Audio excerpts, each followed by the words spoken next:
God. You see, in the Old Testament is very road, but that road does not lead to God. You see, in the Old Testament it's very interesting that when a man gave his heart to God, he was supposed to become prosperous. But the New Testament teaches the very opposite. The New Testament teaches that there's suffering and death for those that are following Christ. It's not easy to be a follower of Christ. In this generation especially, it's hard to follow Christ. But he said there's another road that's narrow and rugged and tough and hard.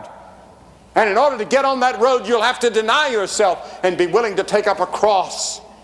Identify yourself with Christ at the school, at the factory, on the farm, and with your friends and neighbors. Let them all know where you stand, that you stand for Christ and for righteousness and for honesty and for goodness and for morality and for justice. And that's not easy in our generation. And the word of the Lord came unto Jonah the second time. You see, God spoke to him the first time. Now he gives him a second chance. Now that is not always possible. When the thief on the cross turned to the Lord and said, "Remember me when thou comest into thy kingdom," that was his first and only moment. He took advantage of that moment when he said, "Lord, remember me." And Christ said, "Today thou shalt be with me in paradise." Tonight there are many of you like that. This may be your last moment, your only moment to say yes to Christ. You're hardened. Your conscience no longer pricks you. The Word of God no longer appeals to you. And there is danger lying ahead. Not many times does God give a second chance.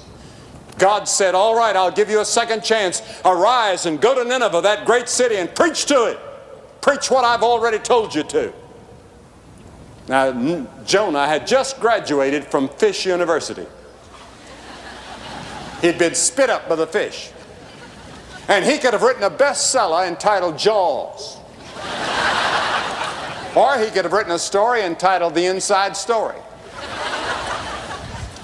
Now, Nineveh was 3 days' journey away, but Jonah went so fast he got there in one day and traveled through the city. And the people of Nineveh believed him.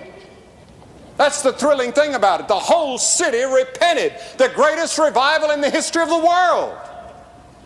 It says even the animals got in sackcloth and ashes. The king, all the people, 1 million and more residents, repented in sackcloth and ashes of their terrible sins